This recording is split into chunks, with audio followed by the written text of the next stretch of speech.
The ultimate wizard in terms of attack and defense. Dark Magician's flavor text makes a pretty bold claim.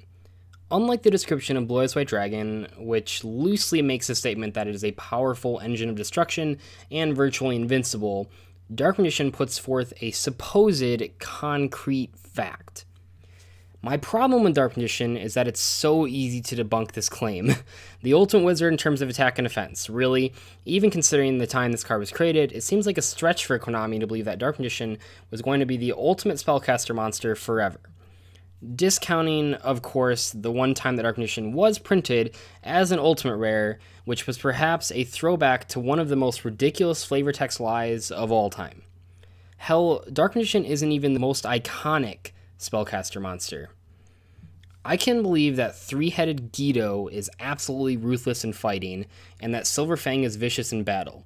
I can even believe that man-eating plant is dangerous when approached. But I do not for 1 second trust that Dark Magician is the ultimate wizard in terms of attack or defense, because if that were true, then the only spellcaster that could beat it in battle would be itself. To me, Dark Magician is the monster card equivalent of deck profiles with best in the title. Unless that deck just won a YCS, I don't want to hear about how it's the best out there, because it's a lie. And I get it.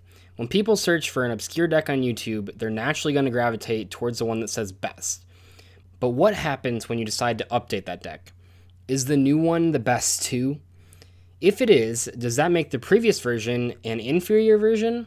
If you enter a local tournament with your best Blackwing deck list, but then change 2 cards out of the extra deck, is the new list suddenly not the best anymore?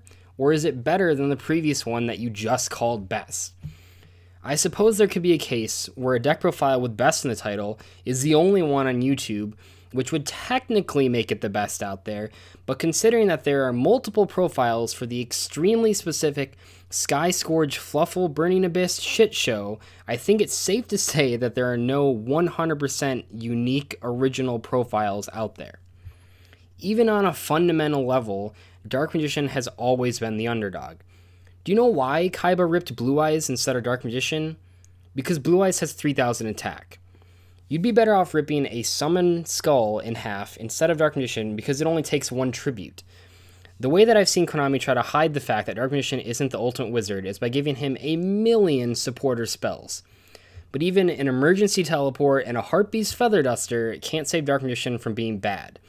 There has never, in the history of the game, been a competitively successful Dark Magician deck outside of a couple regional tournaments. Meanwhile, Blue Eyes is over here fucking up world championships without a care in the world.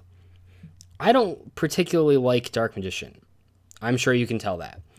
It's always been an underwhelming card no matter how much Konami throws at it. It's a representation of misinforming your audience with easily disputable facts they could look up in 5 seconds but choose not to. Dark Magician sucks, deck profiles with the best in the title suck, and flavor text should always be taken seriously.